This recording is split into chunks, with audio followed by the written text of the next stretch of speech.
கிறிஸ்து இயேசுக்குள் மிகவும் பிரியமான சகோதர சகோதரிகளே, நம்முடைய பிதாவாகிய தேவனோட நாமத்தினாலும் அருமை இரட்சகர் கர்த்தர் இயேசுவோட நாமத்தினாலும் அன்பையும் மற்றும் வாழ்த்துக்களை தெரிவித்துக் கொள்கிறேன். அன்பான சகோதர சகோதரிகளே, நாம் தொடர்ந்து பார்க்கிற வெளிப்படுத்தின விசேஷத்தை நாம் தியானிக்கலாம். அன்புக்குரிய சகோதர சகோதரிகளே, வெளிப்படுத்தின விசேஷம் 5ஆம் அதிகாரத்தை நாம் தொடர்ந்து தியானித்துக் கொண்டு வருகிறோம். நம்ம அந்த ஒரு வசன பகுதி 1-7 வசனங்கள் நம்ம தியானிச்சு முடிச்சிருக்கிறோம். ஒருவேளை நம்ம அந்த வசனங்களை நம்ம வாசிக்க கேட்போம். அன்றியும் உள்ளும் புறம்பும் எழுதப்பட்டு 7 முத்திரைகளால் முத்திரிக்கப்பட்டிருந்த ஒரு புஸ்தகத்தை சிங்காசனத்தின் மேல் வீற்றிருக்கிறவருடைய வலது கரத்தில் கண்டேன். புஸ்தகத்தை திறக்கவும் அதன் முத்திரைகளை உடைக்கவும் பாத்திரவான் யார் என்று மிகுந்த சத்தமிட்டு கூறுகிற பலமுள்ள ஒரு தூதனை கண்டேன். வானத்திலாவது பூமியிலாவது பூமியின் கீழாவது ஒருவனும் அந்த புஸ்தகத்தை திறக்கவும் அதை பார்க்கவும் கூடாதிருந்தது. ஒருவனும் அந்த புஸ்தகத்தை திறந்து வாசிக்கவும் அதை பார்க்கவும் பாத்திரவானாய் காணப்படாததினால் நான் மிகவும் அழுதேன். அப்பொழுது மூப்பர்கள் ஒருவன் என்னை நோக்கி, நீ அழ வேண்டாம், இதோ யூத கோத்திரத்து சிங்கமும் தாவீதின் வேறுமானவர் புஸ்தகத்தை திறக்கவும் அதன் 7 முத்திரைகளை உடைக்கவும் ஜெயம் கொண்டிருக்கின்றார் என்றார். அப்பொழுது இதோ அடிக்கப்பட்ட வண்ணமா இருக்கிற ஒரு ஆட்டுக்குட்டி சிங்காசனத்திற்கும் 4 ஜீவன்களுக்கும் மூப்பர்களுக்கும் மத்தியிலே நிற்க கண்டேன். அது 7 கொம்புகளையும் 7 கண்களையும் உடையதாய் இருந்தது. அந்த கண்கள் பூமி எங்கும் அனுப்பப்படுகிற தேவனுடைய 7 ஆவிகளாம். அந்த ஆட்டுக்குட்டியானவர் வந்து சிங்காசனத்தின் மேல் உட்கார்ந்து இருந்தவருடைய வலது கரத்திலிருந்து புஸ்தகத்தை வாங்கினார். அன்பான சகோதர சகோதரிகளே, இதுதான் நம்ம கடந்த வாரம் நம்ம பார்த்த ஒரு காரியம். நம்ம இந்த ஒரு சிங்காசனத்தின் காட்சியில ஆட்டுக்குட்டியானவர் உள்ள வராரு. உள்ள வந்த ஆட்டுக்குட்டியானவர் அவர் என்ன பண்றாருன்னு பார்க்கும்போது, அந்த ஒரு சிங்காசனத்தில் மத்தியில் இருக்கக்கூடிய அவருடைய மத்தியில அவர் வலது கரத்துல இருக்கக்கூடிய அந்த ஒரு முத்திரை பதித்த அந்த புஸ்தகத்தை வாங்குறாரு. இது நம்ம இதோடைய விளக்கமெல்லாம் நம்ம என்ன பண்றோம்னா கடந்த வாரம் பார்த்தோம்.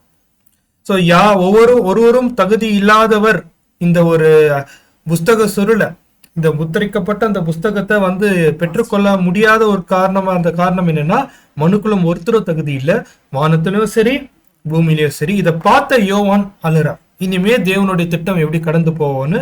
அப்போதான் ஆட்டுக்குட்டியானவர் உள்ள வரார். எப்போ கர்த்தர் இயேசு அவருடைய அந்த ஒரு ஈடு பலிய, அந்த ரான்சம் சாக்ரிஃபைஸ வந்து தேவன் முன்பாக அவர் சமர்ப்பிக்கிறார், அதை சமர்ப்பணமா கொடுக்குறாரோ, அப்ப என்ன ஆச்சுன்னா முழு தகுதி பெற்றவரா அவர் என்ன பண்றாருங்க, அந்த புஸ்தகத்தை பெற்றுக்கொள்றார். இது வரைக்கும் பூமியில தகுதி யாருமே இல்லாதவர் இப்ப ஆட்டுக்குட்டி ஆனவர் என்ன பண்றாருன்னா அந்த புஸ்தகத்தை பெற்றுக்கொள்றார். இப்ப அந்த புஸ்தகத்தை பெற்றுக்கொண்ட அந்த ஆட்டுக்குட்டியானவர் எங்க இருக்கிறாருன்னு பார்க்கும்போது சிங்காசனம் தான் மத்தியில இருக்கு. அந்த சிங்காசன மத்தியில அதுலயும் ஒரு சென்டர்ல யார் இருக்குதுன்னு பார்க்கும்போது ஆட்டுக்குட்டியானவர் இருக்கிறார். இது நம்ம இதோட விளக்கம் நம்ம போன வாரம் பார்க்கும்போது என்ன காரியத்தை பார்த்தோம்னா, கர்த்தர் இயேசுவோடைய அந்த ஒரு ஈடுபலி, அந்த ரான்சம் சாக்ரிஃபைஸ். கர்த்தர் இயேசு அந்த ரான்சம் சாக்ரிஃபைஸ் கொடுத்ததுனால தான் தேவனுடைய திட்டமே என்ன ஆச்சு, அதுக்கப்புறம் அது முன்னேறி செல்கிறது பார்க்கிறோம். தேவனுடைய தெய்வீக திட்டத்துல மையமா இருக்கக்கூடிய உபதேசம், மையமா இருக்கக்கூடிய விஷயம் என்னன்னு பார்க்கும்போது கர்த்தர் இயேசுவோடைய அந்த ரான்சம் தான். இப்போ அந்த ரான்சம் சாக்ரிஃபைஸ் மையமா இருக்கும் போதுதான் ஆட்டுக்குட்டியானவர் தகுதி பெற்றுக்கொண்டு அந்த தேவனுடைய வலது கரத்துலனா அவர்கிட்ட இந்த முழு அதிகாரத்தை பெற்றுக்கொள்றாரு. இப்போ அந்த முத்திரை பதித்த அந்த புஸ்தகம் யார் கையில வருதுங்க, ஆட்டுக்குட்டியானவர் கர்த்தர் இயேசுவோட கையில. இது நம்ம எப்படி பார்க்கணும்னா ஒரு கிராஜுவேஷன் செரிமனி மாதிரி. யார் இந்த முத்திரை பதித்த புஸ்தகத்தை திறப்பார், தேவனுடைய தெய்வீக திட்டம் இதுக்கு மேல எப்படி அது கடந்து போவோம், யார் பாத்திரவான்னு சொல்லும் போது கர்த்தர் இயேசு தன்னுடைய ஜீவனை கொடுத்து அவர் என்ன பண்ணிட்டாருன்னு பார்க்கும்போது பாத்திரவானா அந்த புஸ்தகத்தை பெற்றுக்கொண்டார். அந்த மைய உபதேசம் என்னன்னு பார்க்கும்போது ரான்சம். இந்த மனுக்குலத்துக்கான தெய்வீக திட்டத்துல தன்னுடைய ஜீவனை கொடுத்து அவர் தகுதி பெற்றுக்கொண்டு இப்போ அந்த புஸ்தகத்தை வாங்குறார், முழு அதிகாரத்தை வாங்குறார். இப்படி அந்த முழு அதிகாரத்தை வாங்கும் போது அன்பான சகோதர சகோதரிகளே, என்ன நிகழ்வு நடக்குது, அந்த வலது கரத்துல அந்த புஸ்தகம் வாங்கும் போது என்ன நிகழ்வு பரலோகத்துல நடக்குது, என்ன நிகழ்வு நடக்குது, இதுதான் நம்ம அடுத்த வசனத்துல நம்ம வாசிக்க போறோம். வாசிக்கலாம். வெளிப்படுத்தின விசேஷம் 5ஆம் அதிகாரம் 8ஆம் வசனம். அந்த புஸ்தகத்தை அவர் வாங்கின போது அந்த 4 ஜீவன்களும் 24 மூப்பர்களும் தங்கள் தங்கள் சுரமண்டலங்களையும் பரிசுத்தவான்களுடைய ஜபங்களாகிய தூப வர்க்கத்தில் நிறைந்த பொற்கலசங்களையும் பிடித்துக் கொண்டு ஆட்டுக்குட்டியானவருக்கு முன்பாய் வணங்கமாய் விழுந்து. இப்ப என்ன ஆச்சுன்னா, இப்ப அந்த புஸ்தகத்தை பெற்றுக்கொள்றார். அந்த 7 முத்திரை பதித்த அந்த புஸ்தகத்தை பெற்றுக்கொள்ளும் போது என்ன நடக்குதுன்னா, இந்த 4 ஜீவிகள் 24 மூப்பர்கள் அவங்க என்ன பண்றாங்கன்னா ஆட்டுக்குட்டி முன்பாக அப்படியே சாஷ்டாங்கமா வணங்குறாங்க. சோ இந்த காரியத்தை நம்ம கவனிக்கும் போது அன்பான சகோதர சகோதரிகளே, அந்த பாத்திரமா அது தகுதியா எப்போ அவர் அந்த ஈடுபலி செலுத்தி மரித்து உயிர் தெளிந்து முதலாவது புது சிருஷ்டியாக அவர் பரலோகத்துல தேவன் முன்பாக நிற்கும் போது அங்க நடக்கக்கூடிய காட்சி என்னன்னு பார்க்கும் போது, தேவனுடைய அனைத்து தீர்க்க தரிசனங்களும் அந்த தேவனுடைய 4 குணலட்சணமும் என்ன ஆகுது, கர்த்தர் இயேசுக்கு முன்பாக வணக்கமாய் விழுந்துனா, இது நம்ம எப்படி பார்க்கணும்னு பார்க்கும்போது the sudden adoration and homage. Sudden adoration அப்படின்னா அந்த தேவனுடைய குணலட்சணமும் தீர்க்க தரிசனமும் கர்த்தர் இயேசுக்கு அப்படியே சாஷ்டாங்கமா விழுறாங்க. அதாவது இது எப்படின்னா, ஒரு மிகப்பெரிய ராணுவ வீரர் தன்னுடைய ஜீவனை தியாகமா கொடுக்கும் போது அவருடைய அந்த ஹோமேஜ் அவரை கொண்டு போகும்போது அந்த தேசமே என்னன்னா ஒரு ஏஞ்சி நின்று ஒரு ட்ரிபியூட் காமிக்கும், அந்த மனப்பூர்வமா அந்த ரெஸ்பெக்ட் காமிக்கும். அந்த மாதிரி ஆட்டுக்குட்டியானவருக்கு பரலோகத்துல இருக்கக்கூடிய சகல விஷயமும் விசேஷமா தேவனுடைய 4 குணலட்சணமும் மற்றும் 24 மூப்பர்களும் அப்படியே விழுறாங்கன்னா கர்த்தர் இயேசுவோடைய அந்த பலியை தூக்கி நிக்க வைக்கிறாங்க, அந்த அளவுக்கு உயர்த்தி பிடிக்கிறாங்க. சோ இதுதான் நம்ம கவனிக்கும் போது அன்பான சகோதர சகோதரிகளே அந்த ஒரு காரியமா இருக்கு. நம்ம கவனிக்கிறோம் அந்த ஆட்டுக்குட்டியானவர் இப்போ அவர் கையில என்ன வாங்குறாரு, முத்திரை பதித்த அந்த புஸ்தகம் அவர் என்ன பண்றாருன்னா வாங்கும் போது 24 மூப்பர்களும் தேவனுடைய அந்த ஒரு 4 குணலட்சணம் சாஷ்டாங்கமா வருது. இப்போ தான் சகோதரர்கள் என்ன பண்றாங்கன்னா அந்த புஸ்தகத்தோடைய ஒரு சின்ன அறிமுகத்தை கொடுக்குறாரு. அந்த புஸ்தகத்துக்குள்ள என்ன இருக்கு, அதுக்குள்ள என்ன இருக்கு அப்படின்னு பார்க்கும்போது, இனிமே ஆட்டுக்குட்டியானவர் அந்த அதிகாரத்தை பெற்றுக்கொண்ட பிறகு 7 சபை காலத்துல நடக்கக்கூடிய ஒவ்வொரு காரியம் அந்த 7 முத்திரைகள்ல இருக்கு. இனிமே நடக்கக்கூடிய தீர்க்க தரிசனம், இனிமே பார்க்கக்கூடிய தீர்க்க தரிசனம் எதோடைய பேஸ்ல எந்த அடிப்படையில இருக்குன்னு பார்க்கும்போது இந்த 24 மூப்பர்கள் 24 தீர்க்க தரிசனம் அடிப்படையிலயோ தேவனுடைய 4 குணலட்சணத்தின் அடிப்படையில தான் இருக்கும்.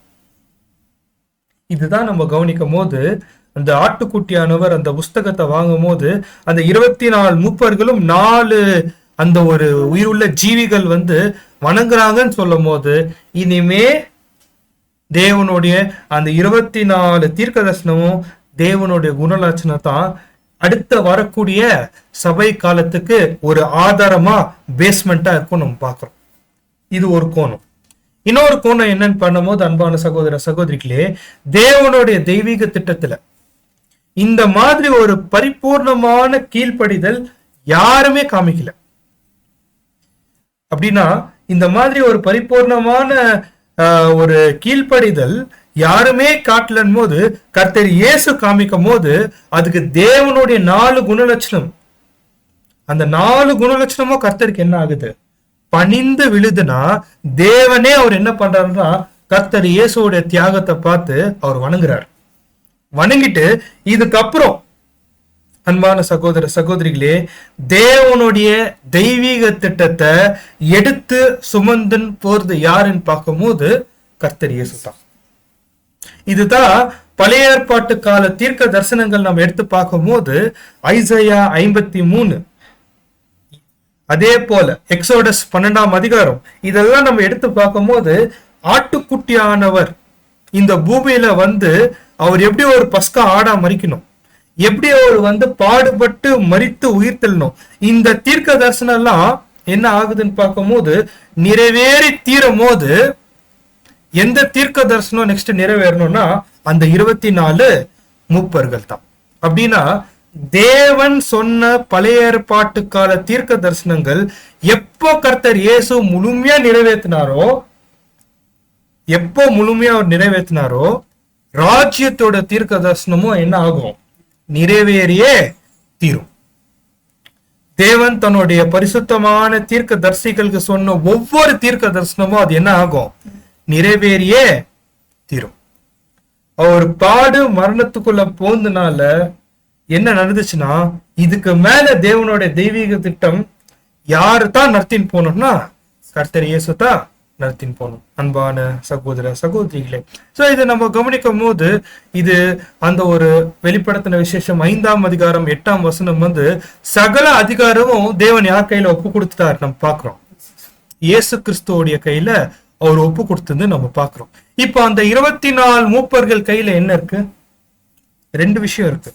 ஒண்ணு சுரமண்டலமும், இன்னொன்னு இல்ல பொற்கலசம்.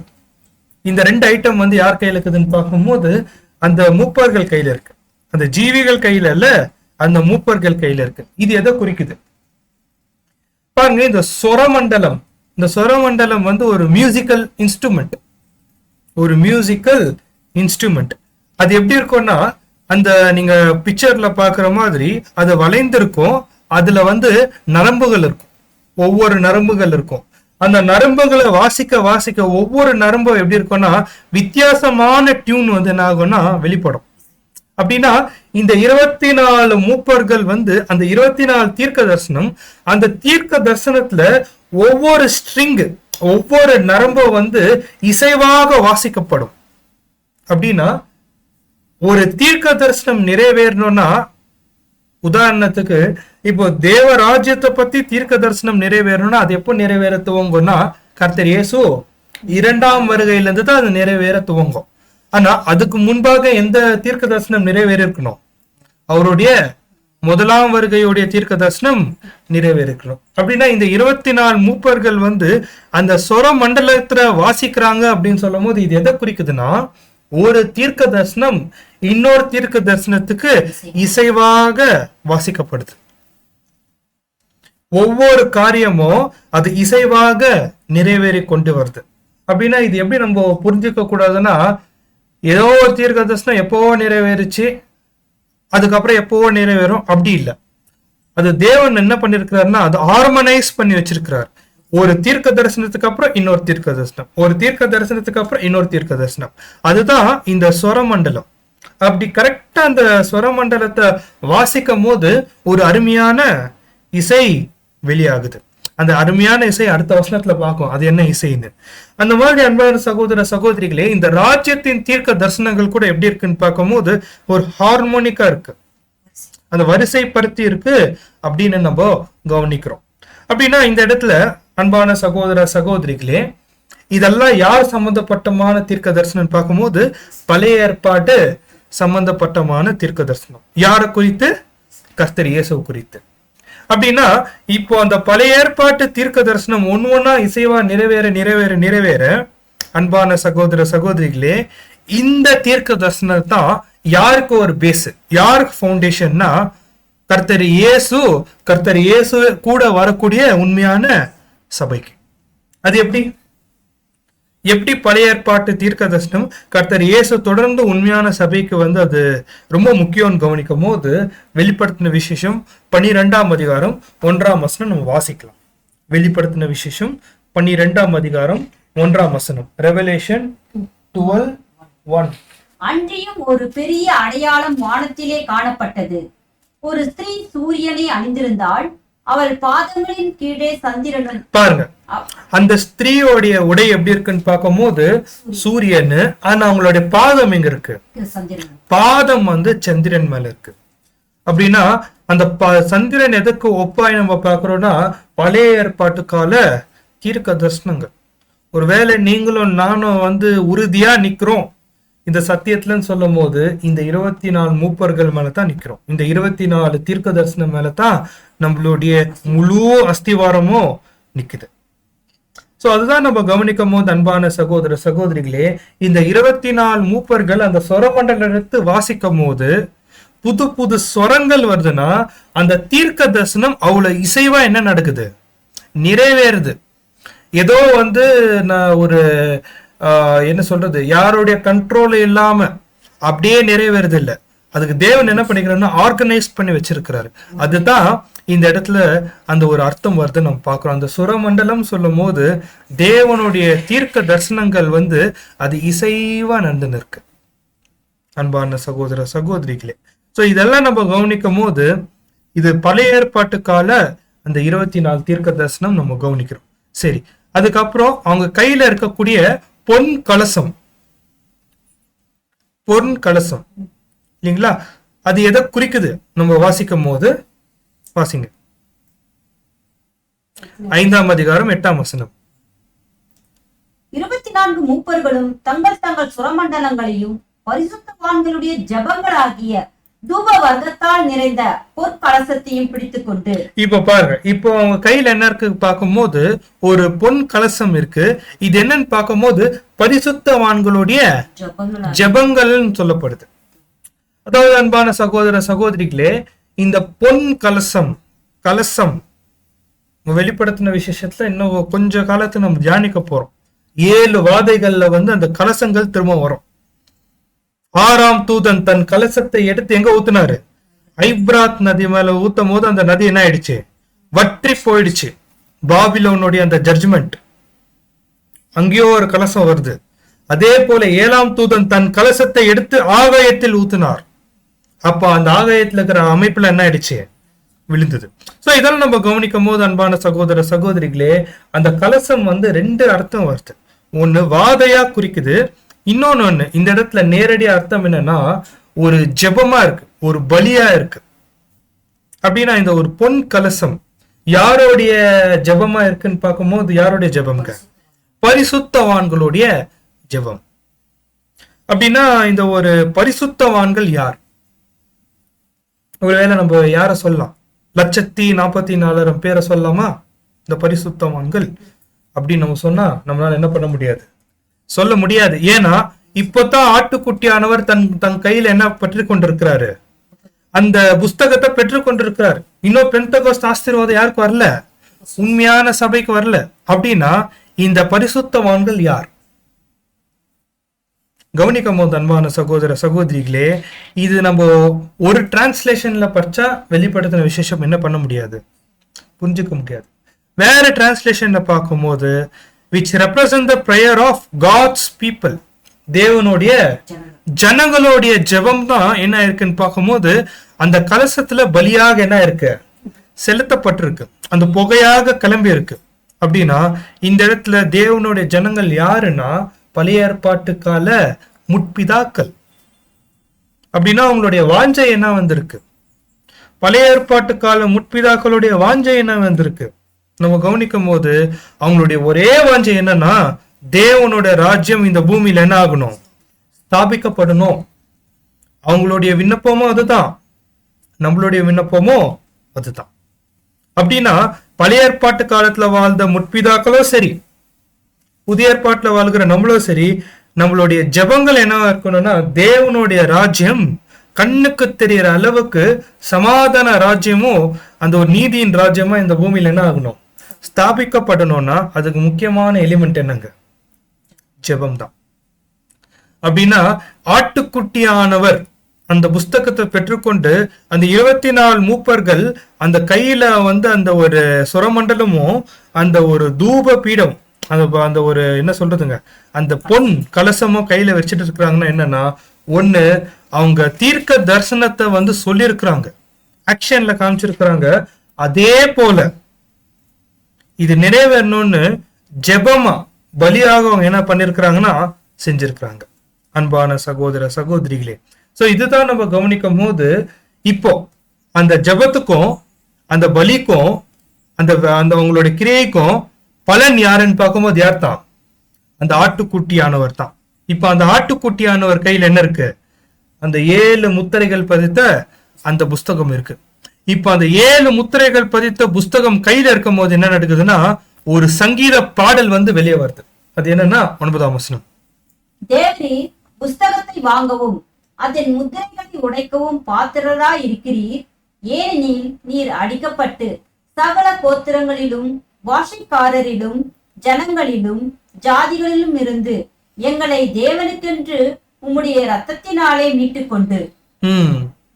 இங்க என்ன நடக்குதுன்னு பார்க்கும்போது இப்பதான் அவங்க என்ன பண்றாங்கன்னா ஒரு பாடலை பாடுறாங்க. அந்த பாடல் என்னன்னு பார்க்கும்போது கர்த்தர் இயேசுவோடு அந்த ஒரு பாத்திர தன்மையை உயர்த்தி பிடிச்சி ஒரு பாடலை பாடுறாங்க.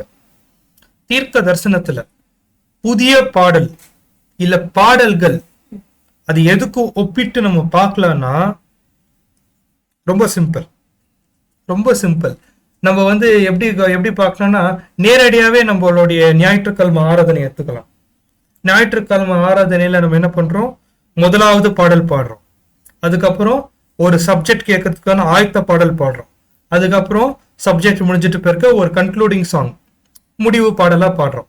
அப்படின்னா ஒரு பாடல் நம்ம பாடும் போது என்னன்னா ஒரு புது செக்ஷன் ஸ்டார்ட் பண்றோம். ஆரம்ப பாடல்னா பாடலுக்கு அப்புறம் நெக்ஸ்ட் என்ன வருது? பிரேயர் ஒரு ஸ்டார்ட் பண்றோம்.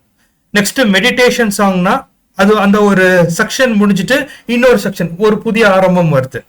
கன்க்ளூஷன் சாங்னா அந்த சப்ஜெக்ட் முடிஞ்சிச்சு, இதுக்கப்புறம் நம்ம என்ன பண்ணோம்? கடைசி ஜெபம் செஞ்சுட்டு கடந்து போகணும். அப்படின்னா பாடல் இந்த இடத்துல எது குறிக்குதுன்னா ஒரு புதிய துவக்கம்.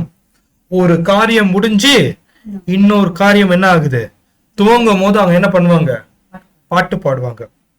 ஒருவேளை நம்ம கொஞ்ச நாளைக்கு அப்புறம் நம்ம தியானிக்க போறோம். வெளிப்படுத்தின விசேஷம் 15:3 ஆட்டுக்குட்டியானவருடைய பாடல் வருது. அங்க வந்து கம்பேர் பண்றாரு மோசையோடைய பாட்டுக்கும் ஆட்டுக்குட்டியானவருடைய பாட்டுக்கும். அங்க ஒரு வித்தியாசம் வருது. அது ஏன், அது எதுக்கெல்லாம் நம்ம அந்த ஒரு இதுல பார்க்கும். ஆனா ஒரு பாடல் பார்க்கும் போது ஒருவேளை நம்ம அந்த ஒரு எக்ஸோடஸ்ல நம்ம பார்க்கலாமே, யாத்திராக்கும் அவங்க என்ன பண்றாங்கன்னா அந்த செங்கடலை தாண்டும் போதே ஒரு பாடல் அவங்க என்ன பண்றாங்க? பாடுறாங்க. அப்படின்னா என்ன அர்த்தம்? இதுக்கப்புறம் அந்த பாரோனையும் அந்த ஒரு சேனைகளும் இவங்க என்ன பண்ண மாட்டாங்க? பார்க்க மாட்டாங்க. முழுமே எகிப்துல இருந்து அவங்க என்ன ஆயிட்டாங்க? விடுதலை ஆயிட்டாங்கன்னு அவங்க ஒரு பாடலை பாடுறாங்க. இப்போ இவங்க பாட்டுக்கூடிய பாடல் எதுக்கு அப்படின்னா, இந்த பாடல் வந்து சுவிசேஷ யுகம் துவங்கிடுச்சு, யூத யுகம் என்ன ஆயிடுச்சு? முடிஞ்சிச்சு. இது ஒரு புது சாங். இந்த ஒரு புது பாடல்ல என்ன ஒரு காரியத்தை கொண்டு வராங்கன்னு பார்க்கும் போது, இந்த பாடல் யார் பாடுதுன்னா தேவனுடைய 4 குணலட்சணமும் அந்த ஒரு 4 ஜீவிகளும் 24 மூப்பர்களும் என்ன பண்றாங்க? இந்த ஒரு பாடலை பாடுறாங்க. அப்படின்னா என்ன அர்த்தம்னா, நாங்க இன்னும் கொஞ்ச நேரத்துல நிறைவேறி தீர போறோம். அதுக்கான புதிய பாடல் என்னன்னா ஒரு புதிய ஆரம்பம் ஸ்டார்ட் ஆயிடுச்சு. இது வரைக்கும் யூத யுகமா இருந்தது, இப்ப சுவிசேஷ யுகமா ஸ்டார்ட் ஆயிடுச்சு. இந்த சுவிசேஷ யுகம் முடியும் போது அந்த 24 மூப்பர்கள் என்ன ஆயிடுவாங்க? நிறைவேறிடுவாங்க. அப்படின்னு என்ன அர்த்தம்? ராஜ்யம் தூங்கிடும். இத குறித்து தான் அவங்க என்ன பண்றாங்கன்னா ஆட்டுக்குட்டியானவருடைய அந்த பாத்திர தன்மையை பார்த்து இவங்க என்ன பண்றாங்கன்னா பாடல்களை பாடுறாங்க. ஒருவேளை இதெல்லாம் நம்ம கொஞ்சம் லிட்ரலா எடுத்து பார்த்தா தீர்க்க தரிசனமா தான் இருக்கு. பரலோகத்துல எப்படி இருந்திருக்கும்? கர்த்தர் இயேசு தன்னுடைய ஈடு பலிய கொண்டு வரும்போது அதையும் நம்ம பார்க்க போறோம். இன்னொரு 2 வசனத்திலயும் அதுவும் பரலோகத்துல எப்படி இருந்திருக்கும்னு பார்க்க போறோம். ஆனாலும் அன்பான சகோதர சகோதரிகளே, ஒரு புதிய துவக்கம், ஒரு புதிய ஆரம்பம் நடக்குது நம்ம கவனிக்கிறோம். சோ இதெல்லாம் நம்ம கவனிக்கும் போது அன்பான சகோதர சகோதரிகளே, இது எதை குறிக்குதுன்னா ஏற்ற நேரத்துல ஏற்ற காலங்கள்ல சரியான நேரத்துல தீர்க்க தரிசனங்கள் என்ன ஆகும்? நிறைவேறுது. சோ அதுதான் பாடல்கள் வழியாக அவங்க அங்க பாடுறது நம்ம பாக்குறோம். சோ அந்த ஒரு பாடல்கள், அந்த பாட்டுல என்னென்ன காரியம் இருக்கு நம்ம கவனிக்கும் போது தொடர்ந்து வாசிக்கலாம். 9ஆம் வசனம். தேவனின் புஸ்தகத்தை வாங்கவும் அதன் முத்திரைகளை உடைக்கவும் பாத்திரராய் இருக்கிறீர். ஏனெனில் நீர் அடிக்கப்பட்டு சகல கோத்திரங்களிலும் பாசைக்காரரிலும் ஜனங்களிலும் ஜாதிகளிலும் இருந்து எங்களை தேவனுக்கென்று உம்முடைய ரத்தத்தினாலே மீட்டுக்கொண்டு. பாருங்க, இந்த இடத்துல நம்ம கவனிக்கும் போது கொஞ்சம் தமிழ்ல மேல கீழே வந்திருக்கு. தேவரே நீ எப்படி இருக்கிறீங்க? பாத்திரமா இருக்கிறீங்க. இது கர்த்தர் இயேசுவை பார்த்து சொல்றது. thou art worthy. நீங்க ஒருத்தர் தான் பாத்திரன். எதுக்கு? அந்த முத்திரைகளை உடைக்கிறதுக்கு. எப்படி நீங்க பாத்திரமா? நீங்க பழைய ஏற்பாடு கால தீர்க்க தரிசனம் முழுமையா நிறைவேற்றினீங்க. இது தொடர்ந்து சபை வரும். அதுக்கப்புறம் அது ஒரு புது யுகத்துக்குள்ள கொண்டு போவோம். இதெல்லாம் வந்து என்னென்ன இந்த மாதிரி நடக்கணும்னா நீங்க அதுக்கு எப்படி இருந்திருக்கிறீங்க? பாத்திரமா. இதெல்லாம் யாருனால சாத்தியம்? நீங்க அந்த பலியை சரியா நிறைவேற்றதுனால தான் நீங்க என்ன ஆயிட்டீங்க? பாத்திரம் ஆயிட்டீங்க. அப்படின்னா இந்த ஒரு பாடம் எப்படி போகுதுன்னு நீங்க கவனிச்சீங்கன்னா, எல்லா துதி கன மகிமையும் கர்த்தர் பிதாவாகிய தேவன் மூலியமாக யாருக்கு போகுது? கர்த்தர் இயேசுக்கு கடந்து போகுது. ஃபர்ஸ்ட் என்ன? நீங்க தான் இந்த புஸ்தகத்தை திறக்கிறதுக்கான பாத்திரன். நெக்ஸ்ட் அப்படியே வாசிங்க தொடர்ந்து. ஏனெனில் நீர் அடிக்கப்பட்டு சகல கோத்திரங்களிலும் பாஷைக்காரரிலும். போதும். நீங்கள் அடிக்கப்பட்டு. நீங்க எப்படி தகுதிப்பட்டீங்கன்னா, நீங்க பலியாந்தனால தான், நீங்க அடிக்கப்பட்டதுனால தான். தேவனுடைய தெய்வீக திட்டமே நீங்க அடிக்கப்படணும் தான் நின்றுச்சு, வெயிட் பண்ணிட்டு இருந்துச்சு. எப்ப நீங்க அடிக்கப்பட்டீங்கன்னோ இதுக்கு மேல அந்த புஸ்தகத்தை திறக்கக்கூடிய தகுதி யாருக்கு மட்டும் தான் இருக்கு?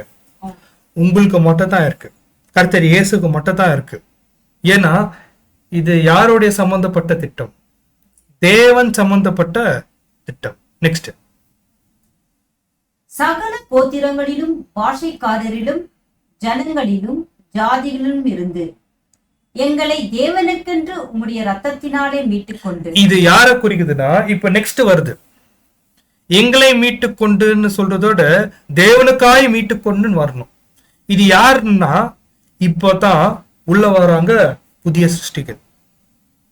பாருங்க, அந்த 24 மூப்பர்கள், அந்த தீர்க்க தரிசனங்கள் நெக்ஸ்ட் யாரு மேல போகுதுன்னா, நீங்க பாத்திரனா புஸ்தகத்தை வாங்கிட்டீங்க, உங்க பலினால தேவனுடைய தெய்வீக திட்டம் நெக்ஸ்ட் முன்னேறி போகுது.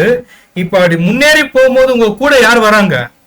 உங்களோட ரத்தத்தினால் மீட்கப்பட்ட புதிய சிருஷ்டிகள். இவங்க எப்படி இருக்கிறாங்கன்னா, அநேக ஜாதிகளும் பாஷைகளும் ஜனமா இருக்கிறாங்க, ஜாதிகளா இருக்கிறாங்க, நிறைய கோத்திரமா இருக்கிறாங்க.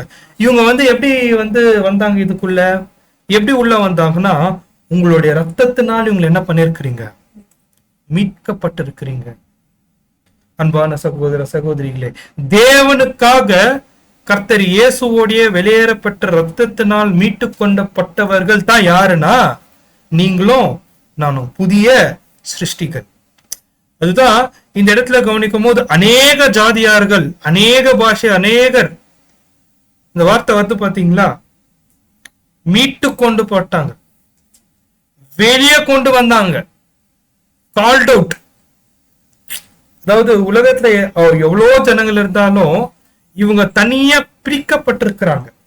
கால்ட் அவுட், கிரீக்ல சொல்லணும்னா எக்லீஷியா, பிரிக்கப்பட்டிருக்கிறாங்க. ரொம்ப ஸ்பெசிபிக்கா யார குறித்து பேசுதுன்னா, ஆவினால் ஜெனிப்பிக்கப்பட்டவர்கள் மாத்திரம்தான். இவங்க ஸ்பெஷல்லா என்ன ஆகுறாங்கன்னா, பிரிக்கப்பட்டிருக்கிறாங்க. மத்தவங்க எல்லாம் பிரிக்கவே படல. சோ அதுதான் நம்ம கவனிக்கும் போது, அன்பான சகோதர சகோதரிகளே, அந்த ஒரு புதிய பாடல், அந்த பாடலுக்குள்ள எந்த யுகத்தை சம்பந்தப்பட்டிருக்கு? சுவிசேஷ யுகம். அந்த 24 தீர்க்க தரிசனங்கள், தேவனுடைய குணலட்சணம் ஒரு புதிய பாடல் பாடுது அப்படின்னா, ஒரு புதிய யுகம் துவங்குச்சு. அந்த யுகம் கர்த்தர் இயேசுவோடைய பலினால துவங்கப்பட்டுச்சு. தேவன் அதனால அவருக்கு தேவையான தெய்வீக குடும்பத்தை அவர் என்ன பண்றாரு? 1,44,000 பேரை அநேக ஜாதிகள் பாஷைகள் மத்தியில அவர் பிரிச்சு என்ன பண்ண போறாரு? எடுக்க போறாரு. இது மத்த ஜாதிகள் மத்த காரியங்கள் குறித்து அவர் என்ன பண்ணல, பேசவே இல்லை. 9ஆம் வசனம் ரொம்ப விசேஷமா, ஆட்டுக்குட்டி தகுதி பெற்று அடுத்து செய்யக்கூடிய காரியம் என்னன்னா, தன்னுடைய ஜனங்களை அவர் என்ன பண்றாரு? பிரிச்சு எடுக்கிறார். அன்பான சகோதர சகோதரிகளே, அப்படி பிரிச்சு எடுத்தவங்க 10வது வசனத்துல நம்ம கவனிக்கும் போது எப்படி இருக்கிறாங்க?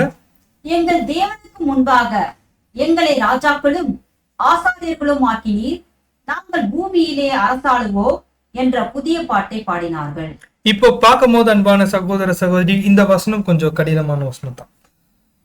ஆனா வசனத்துடைய கருத்து கரெக்ட். என்னன்னா, நம்ம எப்படி இருக்கிறோம் தேவனுக்கு முன்பாக? ராஜாக்களும் ஆசாரியர்களும் நாம ஆக்கப்படுறோம். இது சாட்சி யார் சொல்றாங்கன்னா அந்த 24 மூப்பர்கள். ஆனா வசனம் வந்து அப்படி வருதுல, கொஞ்சம் கஷ்டம்தான். எப்படின்னா, ராஜாக்களும் ஆசாரியர்களுமா வருதுல. கிரேக்கு மொழியில நம்ம எடுத்து பார்த்தா கிங்ஸ் அண்ட் பிரீஸ்ட் வராது. வேற எப்படி வரும்? இல்ல எப்படி வந்தா கரெக்டா இருக்கும்னா, நம்ம அந்த ஒரு வசனத்தை வந்து வேமோத் டிரான்ஸ்லேஷன்ல இருந்து நம்ம என்ன பண்ணிருக்கோம்னா, அது மொழிபெயர்க்கும் போது அந்த ஒரு வசனம் எப்படி வரும்? மேலும் அவர்களை நாம் தேவனுக்கு முன்பாய் ஆசாரியர்களாக இருக்கும் ஒரு ராஜ்யமாக ஆக்கினீர், அவர்கள் பூமியின் மேல் ஆளுகை செய்கிறார்கள். பாருங்க, தேவனுக்கு முன்பாக ஆசாரியமும் தேவனுடைய ராஜ்யமா அங்க இருக்கிறாங்க. ராஜாக்களா இல்ல, தேவனுடைய ராஜ்யமாவே இருக்கிறாங்க. அப்படின்னா ராஜாக்களுக்கும் ராஜ்யத்துக்கும் என்ன வித்தியாசம்? அப்படின்னா ராஜா ராஜ்யத்துக்குள்ளதான் இருப்பார். இந்த இடத்துல என்ன மைய கருத்து எடுக்கலாம் அப்படின்னு சொல்லும் போது, தேவனுடைய ராஜ்யமாவும் நம்ம இருப்போம், தேவனுக்கு ஆசாரியரும் நம்ம இருப்போம். தேவனுக்கு ராஜ்யமாவும் நம்ம இருப்போம், தேவனுக்கு ஆசாரியவா நம்ம இருப்போம்னா இது எதை குறிக்குதுன்னா, தேவனுடைய ஆசாரியரா எப்படி இருப்போம்னா, தேவனுடைய கண்ணுக்கு தெரிகிற பாகத்துல தேவனுக்கும் மனுஷனுக்கும் இருக்கக்கூடிய அந்த இடைவேளைய நம்ம என்ன பண்ணுவோம்? அந்த ஒரு ஒப்பருவாக்குவோம், அட்டான்மெண்ட் பண்ணி வைக்குவோம். தேவனுக்கும் மனுஷனுக்கும் ரொம்ப தூரம் போயிடுச்சு, அவங்கள கூட்டி சேர்ப்போம். அது ஆசாரியருடைய வேலை. தேவனுடைய விஷயத்துல நம்ம ராஜ்யங்களா இருக்க மாட்டோம், அவருடைய ராஜ்யமாவே இருப்போம். அப்படின்னா தேவன் சொல்லக்கூடிய ஒவ்வொரு சட்ட திட்டமும் யார்கிட்ட சொல்லி விட்டுக்கோம்? நாம தான்.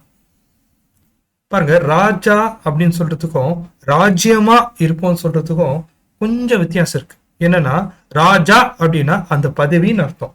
ராஜ்யம் அப்படின்னு சொன்னா அந்த ராஜாவுடைய எல்லா விதமான அதிகாரமும் உள்ள வந்துருச்சு. இத வந்து எப்படி எக்ஸாம்பிளா கொடுக்குறாருன்னா, ஒரு நம்மளோட மூத்த சகோதரர் கிங் லூயிஸ் ஆஃப் பிரான்ஸ், அவர் ஒரு ஸ்டேட்மெண்ட் கொடுக்குறாரு. கிங் லூயிஸ் ஆஃப் பிரான்ஸ், பிரான்ஸ்ல இருக்கக்கூடிய ராஜா, அவர் என்ன ஸ்டேட்மெண்ட் கொடுக்குறாருன்னா, நான் தான் ஐ, த ஸ்டேட்டஸ் ஐ, அந்த ராஜ்யம் அவரது தான். அப்படின்னா என்ன அர்த்தம்? அந்த முழு அதிகாரமும் அந்த முழு சர்வாதிகாரமும் யார் கையில இருக்குது? அந்த பிரான்ஸ்ல இருக்கக்கூடிய கிங் லூயிஸ் கையில இருக்குது. அப்படித்தான் தேவனுடைய ராஜ்யத்துல நம்ம எப்படி இருக்கிறோம்? ராஜ்யமா இருப்போம். அப்படின்னா இது கொஞ்சம் ஸ்தானம் வந்து நம்ம நினைக்கிற மாதிரி ஒரு சின்ன ஸ்தானம் இல்ல. தேவனுடைய ராஜ்யத்துல நாம ராஜரீகம் பண்ணுவோம். அதுதான் இந்த இடத்துல கொடுக்கப்படுது. இதுதான் என்னங்க அந்த புதிய பாட்டு. ஆட்டுக்குட்டியானவர் தகுதி பெற்று அவர் என்ன பண்றாருன்னா, அந்த முத்திரை பதித்த அந்த புஸ்தகத்தை திறக்கும் போது, ஒவ்வொரு காரியம் திறக்கும் போது அதோட முடிவுல நம்ம என்ன ஆயிடுவோம்னா தேவனோட ராஜ்யமாவே மாறிடும். அதான் கர்த்தர் இயேசு சொன்னாரு, உண்மையான சபை யாருங்க? தேவனுடைய ராஜ்யம். இப்போ இப்போ சுவிசேஷம் முழுவதும் உண்மையான சபை என்னதான்? தேவனுடைய ராஜ்யம் தான். அங்க பரலோகத்துல இருந்து தேவன் என்ன சொல்றாரோ அவங்க இந்த பூமியில என்ன பண்ணுவாங்க? செய்வாங்க. அதை தாண்டி இவங்க என்ன பண்ண மாட்டாங்க? செய்யவே மாட்டாங்க. பரலோகத்தில் இருக்கக்கூடிய பிதா இன்னைக்கு நீ அவமானப்படணும்னா இவங்க என்ன பண்ணுவாங்க? அவமானப்படுவாங்க. இன்னைக்கு நீங்க செத்து போங்கன்னா இவங்க என்ன பண்ணுவாங்க? சத்தியத்துக்காக செத்தே போயிடுவாங்க. அதுதான் உண்மையான சபை இந்த பூமியில எப்படி இருக்கு? தேவனுடைய ராஜ்யமா இருக்கு நம்ம பாக்குறோம். அதனால தான் ராஜ்யத்துல அவர் என்ன பண்றாருன்னா, அவருடைய ராஜ்யத்துல யார ராஜ்யமா வைக்கிறாரு? உண்மையான சபைய ராஜ்யமா வைக்கிறாரு நம்ம பாக்குறோம். அன்பான சகோதர சகோதரிகளே, அதுதான் நம்ம அப்போஸ்தலர்ல படிக்கிறோம். திரும்பி கொடுக்கிற நாட்கள், பரிசுத்த தீர்க்க தரிசனம், அவங்கள சொன்ன ஒவ்வொரு வார்த்தையும் எந்த காலத்துக்கு தான் மையமா பாக்குறோம்? அந்த திரும்பி கொடுக்கிற காலத்துல தான். அவங்க எப்படி இருக்கிறோம்னா, அவங்க எப்படி இருப்பாங்கன்னா, உண்மையான சபை எப்படி இருப்பாங்கன்னா, தேவனோட ராஜ்யத்துல ராஜ்யமாவும் ஆசாரியாரா இருந்து முழு மனுக்குலத்தை தேவனுக்கு இடத்துல திருப்பிடுவாங்க. ஒரே ஒரு வசனம் தான், நிறைய விளக்கம் நம்ம பார்க்கிறோம் அன்பான சகோதர சகோதரிகளே. சரி, 11ஆம் வசனத்தை நம்ம வாசிக்கலாம். பின்னும் நான் பார்த்தபோது சிங்காசனத்தையும் ஜீவன்களையும் மூப்பர்களையும் சூழ்ந்திருந்த அநேக தூதர்களுடைய சத்தத்தை கேட்டேன். அவர்களுடைய இலக்கம் 16,000 1000 இருந்தது. சோ இது வந்து நெக்ஸ்ட் வந்து நம்ம கவனிக்கும் போது இன்னொரு சீன் யார் பாக்குறாரு? யோவான். அப்படின்னா நம்ம வசனத்தை வாசிக்கும் போது அந்த மைண்ட் வந்துடணுங்க நமக்கு. நான் இன்னொரு விஷயத்த பாக்குறேன் அப்படின்னு சொன்னா, ப்ரீவியஸ் அதுக்கு முன்ன பார்த்த விஷயம் என்ன ஆயிடுச்சு, முடிஞ்சு இன்னொரு விஷயம், இன்னொரு தரிசனம் அப்படியே ஃப்ரெஷ்ஷா யோவான் என்ன பண்றாரு, பாக்குறாரு. இந்த ஃப்ரெஷ்ஷா பார்க்கக்கூடிய விஷயம் ரொம்ப லிட்டரலா நம்ம எடுத்துக்கணும். அது என்ன ரொம்ப லிட்டரலா எடுத்துக்கணும்? வாசிக்கலாம் வசனம். பின்னும் நான் பார்த்தபோது சிங்காசனத்தையும் ஜீவன்களையும் மூப்பர்களையும் சூழ்ந்திருந்த அநேக தூதர்களுடைய சத்தத்தை கேட்டேன். அவர்களுடைய இலக்கம் 16,000 1000 இருந்தது. இப்ப இந்த சீனை நம்ம எப்போ பார்க்கணும்? இல்ல யோவான் இந்த சீன் எப்போ பாக்குறாருன்னா, இந்த ஆட்டுக்குட்டியானவர் தகுதியா பெற்றுக்கொண்டு பரலோகத்துல இருக்கக்கூடிய பிதா கிட்ட தன்னுடைய பலி செலுத்தும் போது பரலோகத்துல நடந்த நிகழ்வு தான் இந்த இடத்துல யோவான் பாக்குறாரு. அப்படின்னா பரலோகத்துல என்ன இருந்திருக்கும்?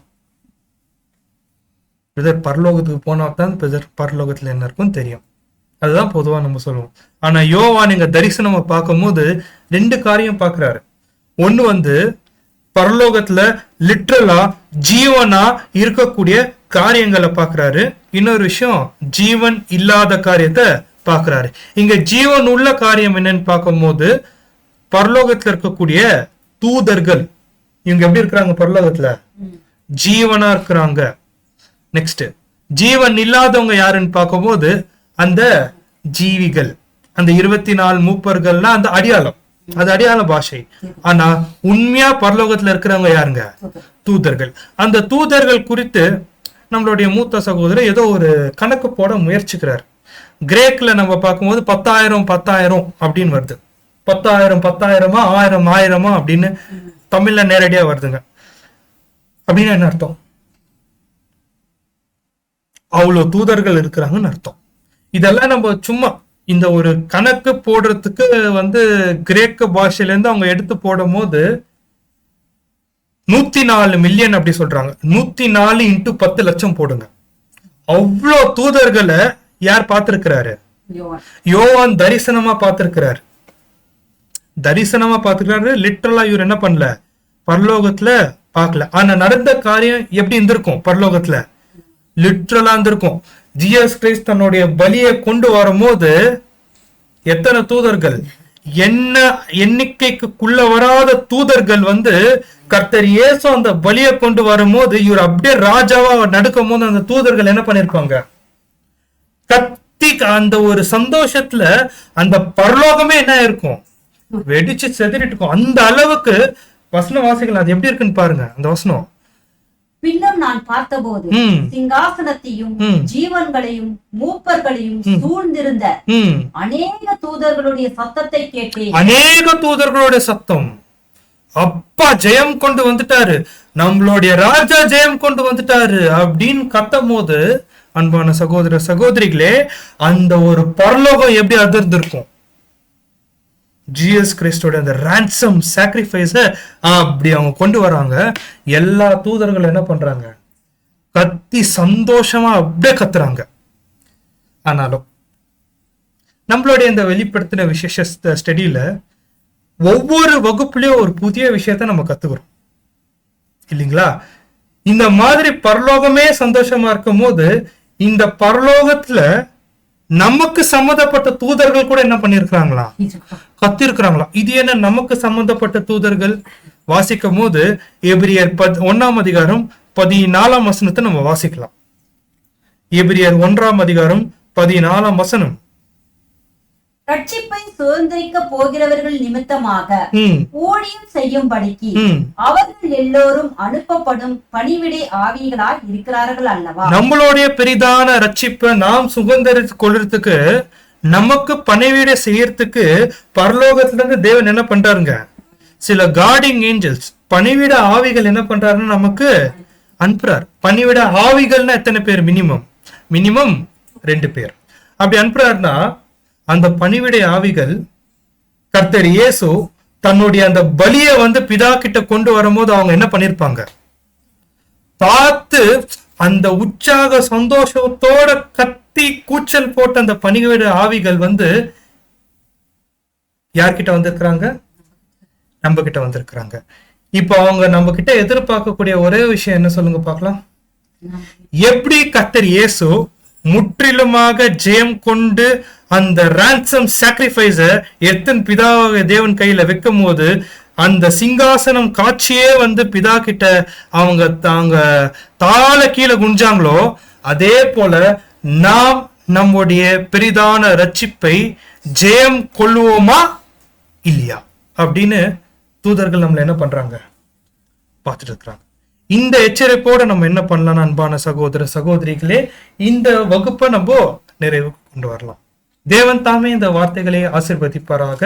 பொறுமையோடு கேட்ட அன்புக்குரிய சகோதர சகோதரிகளுக்கு கிறிஸ்து இயேசுக்குள்ளாக என்னோட அன்பின் வாழ்த்துக்களை தெரிவித்துக் கொள்கிறேன். அடுத்த வகுப்பு இன்னும் கர்த்தர் இயேசுவை பத்தி போற்றி புகழ்ந்து பாடுறதுக்கு அநேக காரியங்கள் இருக்கு. இத தொடர்ந்து வரக்கூடிய 6ஆம் அதிகாரத்துல துவங்குது 7 முத்திரைகள். நம்மளுடைய தலையெழுத்தே இந்த புஸ்தகத்துல இருக்கு. எப்பாடு பட்டாது நாம் ஜெயம் கொண்டவர்களா மாறியே ஆகணும். ஏன்னா அவ்வளோ சத்தியங்கள் தேவன் என்ன பண்ண போறாருன்னா வரக்கூடிய நாட்களில் நமக்கு போஷிக்க அவர் தயாராயிட்டாரு. தேவன் தாமே இந்த வார்த்தைகளை ஆசீர்வதிப்பாராக. பொறுமையோட கேட்ட அன்புக்குரிய சகோதர சகோதரிகளுக்கு கிறிஸ்து இயேசுக்குள்ளாக என்னுடைய அன்பின் வாழ்த்துக்களை தெரிவித்துக் கொள்கிறேன். ஆமீன்.